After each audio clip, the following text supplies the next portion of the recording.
सभी बच्चों को नमः संस्कृताय। यूट्यूब के निक एजुकेशन में आपका बहुत बहुत स्वागत है।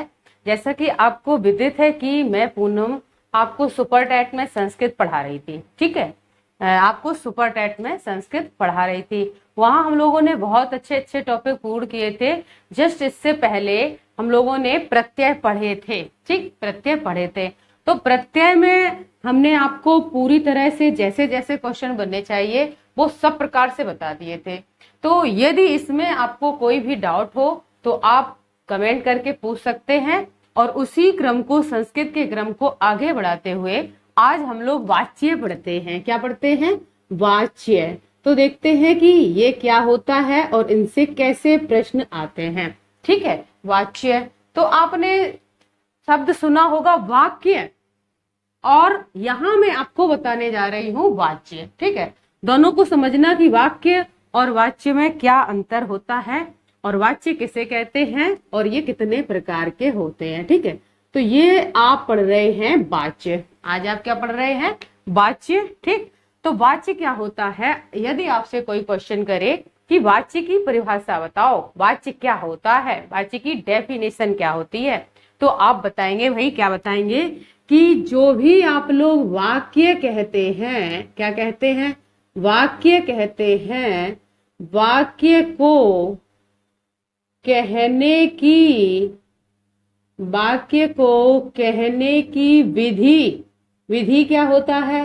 विधि तरीका होता है। अर्थात वाक्य आपका किस तरीके से कहा जा रहा है, वाक्य को कहने की विधि क्या है, कहने का तरीका क्या है, उसका सबसे ज्यादा प्रभाव किस पे पड़ रहा है, तो वही तो वाच्य होता है। ठीक है बेटा, तो आपको समझ में आ गया होगा। यदि आपसे पूछा जाए वाच्य क्या है, वाक्य को कहने की विधि या फिर वाक्य को कहने का तरीका वाच्य कहलाता है। ठीक, वाक्य को कहने का तरीका वाच्य कहलाता है।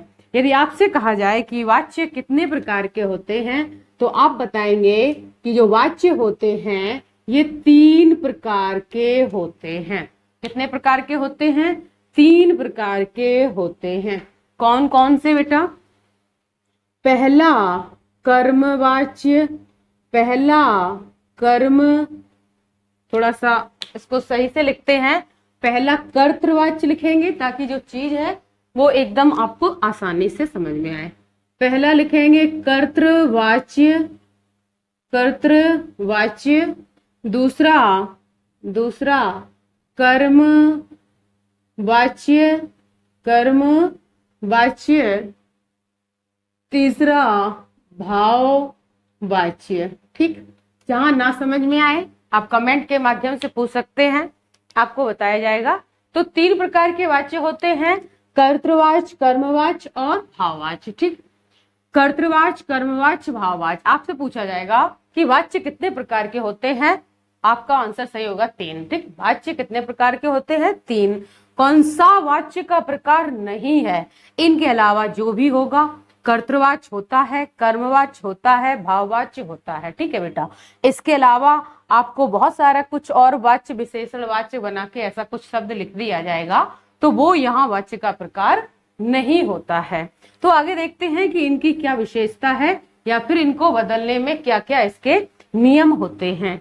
तो यहाँ देखेंगे कि कर्तृवाच्य में आपसे कहा जाए कि प्रधान क्या होता है, अर्थात इसे कर्तृवाच्य क्यों कहते हैं, तो बताएंगे कि कर्तृवाच्य में कर्ता प्रधान होता है, इसीलिए तो इसको कर्तृवाच्य कहते हैं जी। ठीक है, इसीलिए इसको कर्तृवाच्य कहते हैं। कर्ता प्रधान होता है, अर्थात मुख्य क्या है? मुख्य कर्ता है, इसलिए ये कर्तृवाच्य है। तो ठीक उसी तरह इसमें मुख्य क्या है, इसमें प्रधान क्या है, तो आप बताएंगे कि इसमें प्रधान कर्म है। ठीक है, जैसा कि मैंने यहां लिख दिया कि प्रधान की बात चल रही थी। प्रधान कर्तृवाच्य में क्या होता है? कर्ता होता है। प्रधान का मतलब मुख्य, कर्मवाच्य में क्या होता है? कर्म होता है। कर्म ही तो मुख्य है, इसीलिए ये कर्मवाच्य है। इसमें क्या मुख्य होता है, तो बताएंगे भाव मुख्य होता है। क्या मुख्य होता है बेटा? भाव, इसीलिए इसको भाववाच्य कहा जाता है। ठीक, तीनों बातें समझ में आ गई होंगी। कर्तवाच्य में कर्ता प्रधान, कर्मवाच्य में कर्म प्रधान, भाववाच्य में भाव प्रधान। ठीक है, आगे आएंगे कि कर्ता में कौन सी विभक्ति होगी। ये जो यहाँ पे कर्तृवाच का कर्ता है, कर्तृवाच का कर्ता है, इसमें प्रथमा विभक्ति होगी बेटा। ऐसे ही क्वेश्चन आते हैं, कर्तृवाच के कर्ता में कौन सी विभक्ति होगी, प्रथमा विभक्ति होगी। कर्मवाच्य के कर्ता में कौन सी विभक्ति होगी, तब आप बताएंगे तृतीया विभक्ति होती है। ठीक है, ये देखो आपका क्वेश्चन, इससे अच्छा बनता है कि कर्मवाच्य का कर्ता किस विभक्ति में होता है, तृतीया विभक्ति में होता है जी। और भाववाच्य का कर्ता किस विभक्ति में होता है, तो इसका कर्ता भी तृतीया विभक्ति में होता है। भाववाच्य का और कर्मवाच्य का कर्ता तृतीया विभक्ति में, जबकि कर्तवाच्य का कर्ता प्रथमा विभक्ति में होता है। बात कर्म की करें, बात किसकी करें, कर्म की करें, तो बताएंगे कि कर्तवाच्य का कर्म द्वितीया विभक्ति में होता है। कर्तवाच्य का कर्म द्वितीया विभक्ति में होता है, जबकि कर्मवाच्य का कर्म प्रथमा विभक्ति में होता है। ठीक है, कर्मवाच्य का कर्म प्रथमा विभक्ति में होता है। अगर बात करें आपसे कि भाववाच्य का कर्म कैसा होता है, तो आप बताएंगे कि जो भी भाववाच्य होते हैं उसमें कर्म नहीं होता है, अर्थात भाववाच्य के सभी वाक्य अकर्मक होते हैं। कैसे होते हैं, अकर्मक होते हैं, इसीलिए यहाँ कर्म होता ही नहीं है। तो आपने देख लिया कि कर्म कौन में होता है, कर्तवाच्य में होता है और इसमें भी होता है, लेकिन इसका कर्म द्वितीय व्यक्ति में मिलेगा, कर्मवाच्य का कर्म प्रथमा व्यक्ति में और भाववाच्य का कर्म नहीं होता है। आगे आ जाएंगे, जो कर्म है ये तो आपको बात पता चल गई। ठीक है, लेकिन आपसे कहा जाए कि इसकी जो क्रिया है, कर्तृवाच्य की क्रिया है, ये किसके अनुसार काम करेगी। ठीक, कर्तृवाच्य की क्रिया कर्ता के अनुसार काम करेगी, कर्ता के अनुसार काम करेगी। ठीक है, किसकी, कर्तृवाच्य की।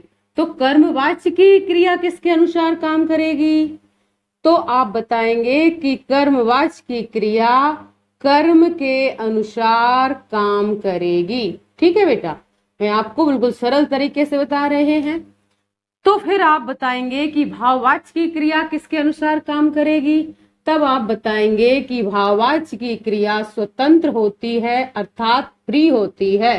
ये क्या करती है, ये किसी के अकॉर्डिंग काम नहीं करती, न कर्ता के अकॉर्डिंग न क्रिया के अकॉर्डिंग। ठीक, न कर्ता के अकॉर्डिंग न क्रिया के अकॉर्डिंग, अर्थात जो क्रिया स्वतंत्र होती है वो भाववाच्य होता है। जो क्रिया स्वतंत्र होती है वो भाववाच्य होता है, जिसमें कर्म नहीं होता है वो भाववाच्य होता है, जिसका कर्ता तृतीया व्यक्ति में होता है वो भाववाच्य होता है, जिसमें भाव प्रधान होता है वो भाववाच्य होता है। ठीक, तो आपको समझ में आ रहा होगा, इतनी बातें मैंने यहाँ बता दी। और आगे क्वेश्चन ये होता है कि यदि पूछा जाए कि जो क्रिया है ये किस पद की चलती है। संस्कृत में हमारी जो क्रिया होती है वो मुख्यतः 2 रूपों में चलती है, लेकिन कभी कभी 3 रूपों में भी होती, जैसे कि परस्मैपदी, इससे पहले बता चुके, आत्मनेपदी या फिर उभयपदी, ऐसे होता है। तो जो कर्तृवाच्य की क्रिया है ये परस्मैपदी में चलेगी। ये परस्मैपदी एक क्रिया के चलने के रूप के प्रकार हैं, तो ये परस्मैपदी में चलेगी। ठीक है, और ये जो क्रिया है ये आत्मनेपदी में चलेगी। किस में चलेगी, आत्मनेपदी में चलेगी बेटा, कर्मवाच्य की क्रिया। और भाववाच्य की क्रिया भी आत्मनेपदी में चलेगी। ठीक, आत्मनेपदी में चलेगी। तो यहां आपसे अगर पूछा जाए कि जो कर्ता, जो कर्तृवाच्य की क्रिया है वो कर्ता के अनुसार चलेगी, अर्थात कर्ता एक वचन का होगा तो क्रिया भी एक वचन की होगी, कर्ता प्रथम पुरुष का होगा तो क्रिया भी प्रथम पुरुष की होगी। तो इसके रूप कैसे चलते हैं, जैसे कि आपको बता दें, इसके रूप पठती, पठतः, पठन्ति, इस तरह चलते हैं।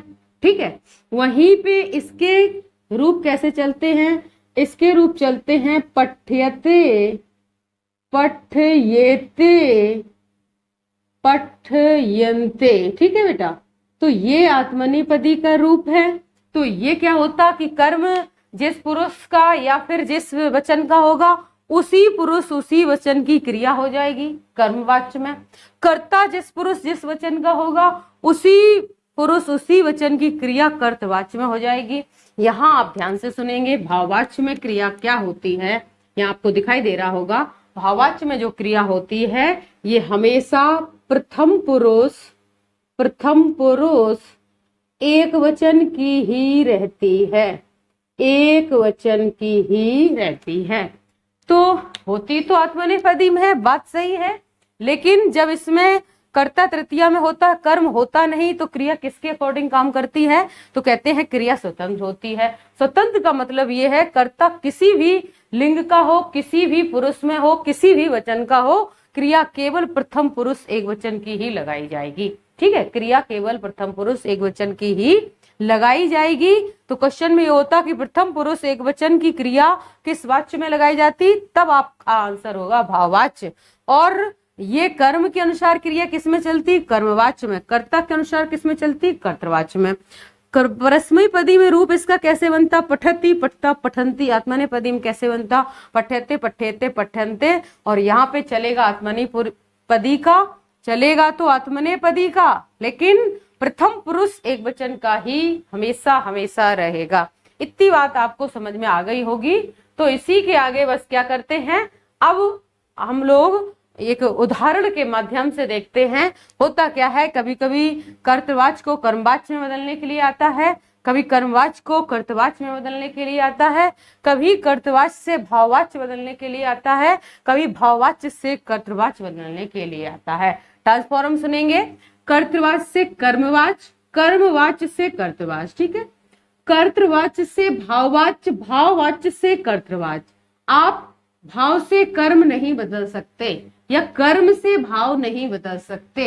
अगर बदलेंगे तो हमें कर्म हटाना पड़ेगा, और इधर तो कर्म है ही नहीं, तो कर्मवाच्य कैसे बना लेंगे। यहाँ पे कर्म 100% होना ही होना चाहिए, और यहाँ पे दो कंडीशन हो सकती, कर्म हो भी सकता नहीं भी हो सकता। ठीक है, यहाँ कर्म हो भी सकता नहीं भी हो सकता, लेकिन यहाँ हमेशा होगा और यहाँ कभी नहीं होगा।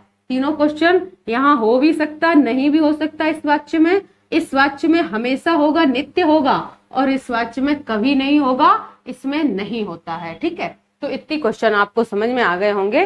तो अगले उदाहरण से हम लोग समझते हैं और देख लेते हैं आगे कैसे कैसे क्वेश्चन आपसे पूछे जा सकते हैं। तो क्वेश्चन लेते हैं कोई, जैसे मैंने कहा सीता गृहम गच्छति। ठीक है बेटा, सीता गृहम गच्छति, आपको समझ में आ रहा होगा। सीता, पहला वाक्य लेते हैं, सीता गृहम गच्छति। ठीक है, इसके लिए अभी मैं कुछ परिवर्तन भी लिखाऊंगी कि अगर ये हो तो ये करेंगे। ठीक है, तो सीता गृहम गच्छति अगर हिंदी में करें तो सीता गृहम का मतलब घर, गच्छति का मतलब जाती है। सीता घर जाती है।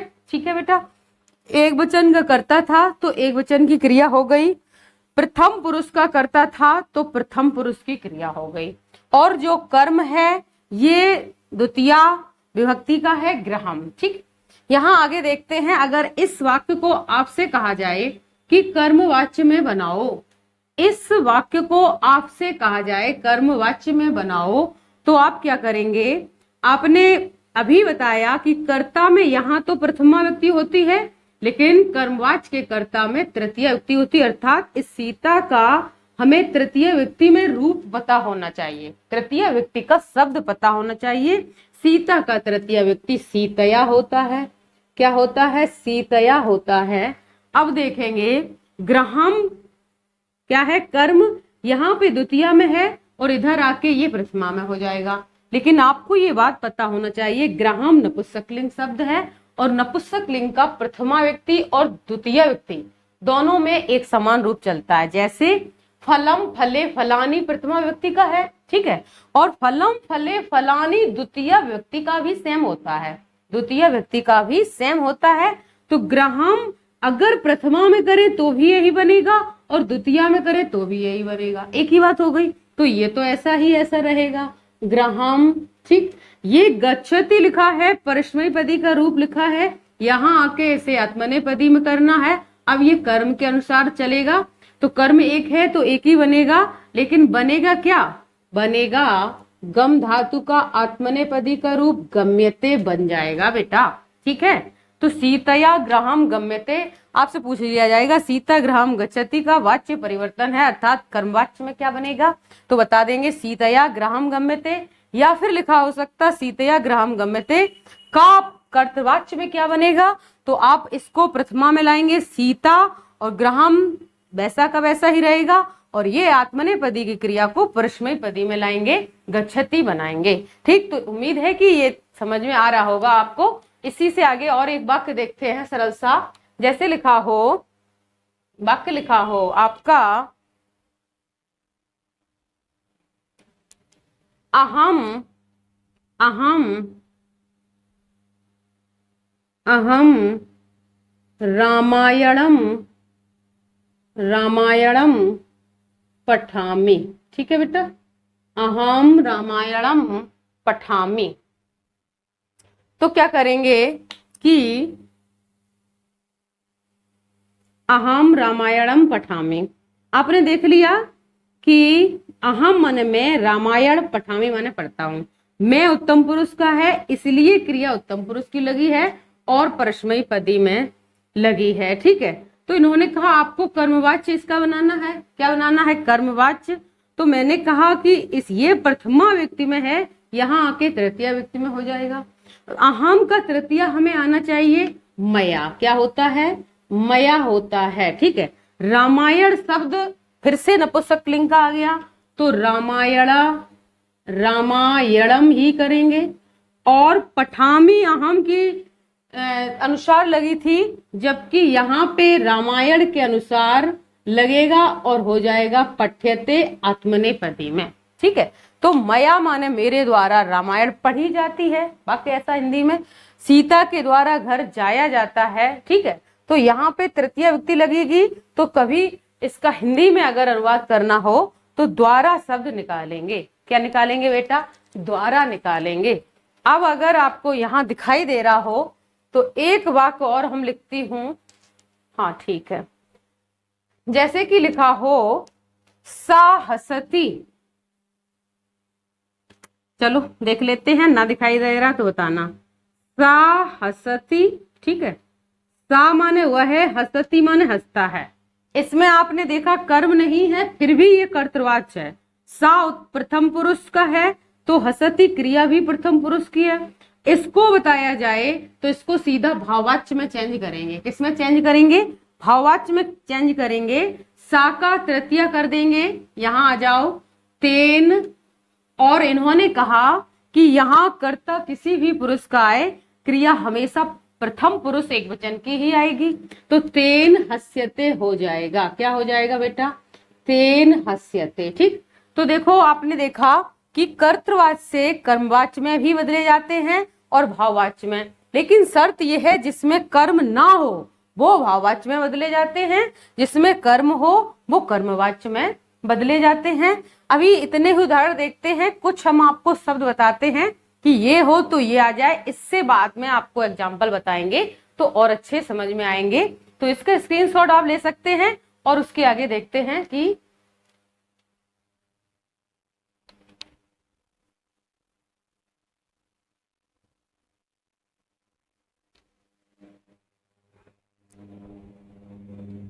यहां आपको चाहिए, क्या चाहिए, कर्तृवाच्य में भी आपको, कहने का मतलब मैं बताने जा रही कि यहाँ पे आपको परस्मैपदी के रूप भी आने चाहिए और एक रूप आत्मनेपदी का भी आना चाहिए, एक रूप आत्मनेपदी का भी आना चाहिए बेटा।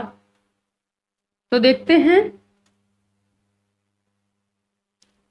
पहला तो हम आपको यही बताएंगे कि जो पठ धातु है, ठीक, पठ धातु परस्मैपदी में कैसे रूप चलते हैं, परस्मैपदी में कैसे रूप चलते हैं, तो देखेंगे पठती, पठती, एक बार रूपों में 3 पुरुष होते हैं, प्रथम पुरुष, मध्यम पुरुष और उत्तम पुरुष। ठीक बेटा, 3 पुरुष होते हैं। रूपों में 3 वचन होते हैं, एक वचन, द्विवचन और बहुवचन। ठीक है, एक वचन, द्विवचन और बहुवचन। तो देख लेते हैं कि पठ धातु में प्रथम पुरुष में एक वचन में क्या बनता है, पठती। क्या बनता है, पठती।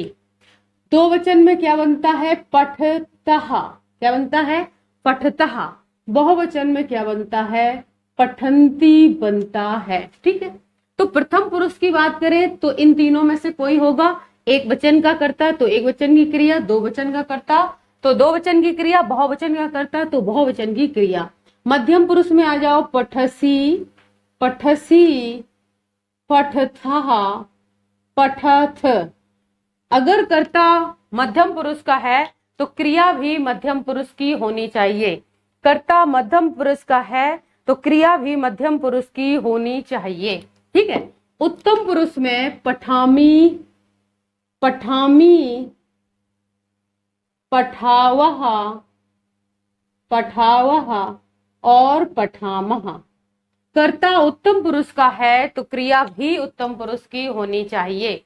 कर्ता उत्तम पुरुष का है तो क्रिया भी उत्तम पुरुष की होनी चाहिए। इसी तरह से रूप चलते हैं। आत्मनेपदी में पटके किसके चलेंगे, आत्मनेपदी में ये सब कुछ सेम होगा। प्रथम पुरुष आत्मनेपदी में भी होता है, एक वचन, दो वचन, बहुवचन आत्मनेपदी में भी होता है। वहां पे रूप कैसे चलते हैं बेटा, पठ्यते, पठ्यते, पठ्येते, पठ्यन्ते, ये प्रथम पुरुष के हैं।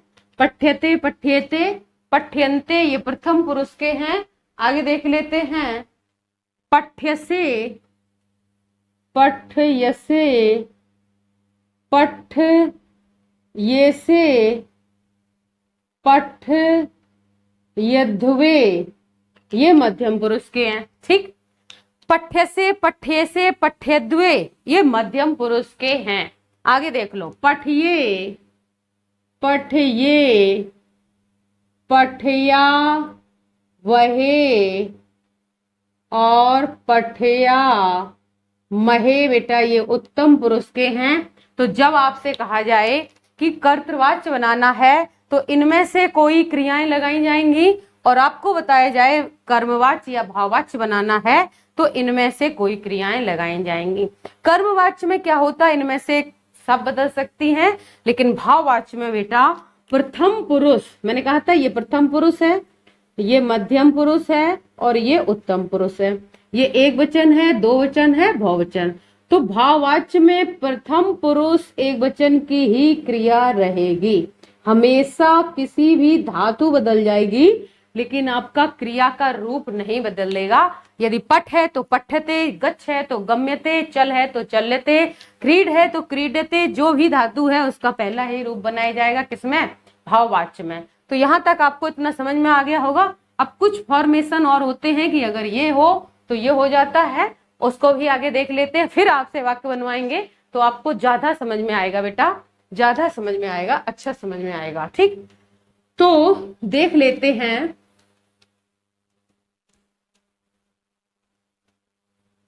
यदि आपका यहाँ पे कर्ता लिखा है, लेकिन ये किसका कर्ता लिखा है, कर्तृवाच्य का कर्ता, कर्तृवाच्य का कर्ता। ठीक है, और यहाँ पे कर्मवाच्य में क्या लगाना, उसी शब्द को। तो आप देख लेंगे, और भाववाच्य में वही कर्ता लगता है जो कर्मवाच्य में लगता है, तो हम भाववाच्य भी यहाँ पे लिख दे रहे हैं ताकि आपको याद रहे कि भाववाच्य में भी यही होते हैं। तो कर्मवाच्य या भाववाच्य में एक ही वही कर्ता लगेंगे, कर्तवाच्य के कर्ता अलग होते हैं। जैसे कोई नाम लिखा हो, रामः, ठीक, सबसे पहला नाम राम का ये शब्द रूप हम लोग सिखाते हैं सबसे पहले। तो राम ये प्रथमा व्यक्ति एक वचन का है, तो कर्मवाच्य में जब ये जाएगा तो तृतीया विभक्ति एक वचन का हो जाएगा, वचन नहीं बदलेगा, तृतीया विभक्ति एक वचन का हो जाएगा। अगर यहाँ प्रथमा बहुवचन का होता तो तृतीया बहुवचन का हो जाता। विभक्ति बदलती है वचन नहीं बदलता है। तो रामः का रामेण हो जाएगा बेटा, क्या हो जाएगा, रामेण हो जाएगा। यदि इसका बहुवचन होता, रामः होता, तो तृतीया का भी बहुवचन हो जाता, रामई हो जाता बेटा। इसके लिए आपको रूप याद करना पड़ता, शब्द रूप याद करना पड़ता। कोई स्त्री का नाम होता, कोई लड़की का नाम होता लता, इसका तृतीया करते तो लतिया हो जाता। क्या हो जाता बच्चा, लतिया हो जाता। तो लता का तृतीया लतिया, सब तृतीया में हो रहा, ये सब तृतीया है, ये सब प्रथमा है। इसका भी बहुवचन होता लता का, तो तृतीया का भी बहुवचन कर देते, लता भी कर देते। क्या कर देते, लता भी कर देते। ठीक है। अगर लिखा होता सहा, जैसा अभी मैंने बताया था, तो तेन हो जाता। ठीक है। स्त्रीलिंग वाला सा लिखा होता तो तया हो जाता। क्या हो जाता, तया हो जाता। अहाम लिखा होता, अहाम माने मैं होता, अस्मत् का एक प्रथमा व्यक्ति एक वचन का रूप है, तृतीया में मया बनता है। त्वम लिखा हो, क्या लिखा हो बेटा, त्वम लिखा हो तो तृतीया में त्वया बनता है। ठीक है। तृतीया में क्या बनता है, त्वया बनता है। यदि इसका बहुवचन लिखा हो, किसका, अहम का, अहम आवाम दो वचन होता है, वयम बहुवचन होता है। वयम लिखा हो तो मया का भी तृतीया का भी बहुवचन कर देते हैं, जैसे कि अस्माभि, क्या हो जाएगा बेटा, अस्माभि हो जाएगा। ठीक है। इसी तरह से यदि त्वयम का बहुवचन लिखा हो, त्वम माने, त्वम का संस्कृत हिंदी में तुम कहते हैं, युवाम तुम दोनों कहते हैं, और यूयम तुम सब कहते हैं। यूयम का मतलब तुम सब। ठीक है। तो इसका भी बहुवचन हो जाता, युष्मा भी हो जाता। क्या हो जाता, तो ये आपको बता रहे थे कि यदि कर्तृवाच्य में इस तरह से दिखाई दे कर्ता, तो कर्मवाच्य या भाववाच्य बनाना है तो आपको इन सभी शब्दों को इनमें परिवर्तित करना है। जैसे रामः लिखा है तो रामेण कर देना है, रामः लिखा है तो रामई कर देना है। इसी तरह से इनको, इन सभी कर्ता को इस तरह बदल देंगे। तो इसके आगे हम लोग बाद में अगले वीडियो में पढ़ेंगे। तो आज क्लास को यहीं ओवर करते हैं और मिलते हैं अगले वीडियो में। तो सभी लोगों को जय हिंद, जय भारत, वंदे मातरम, नमः।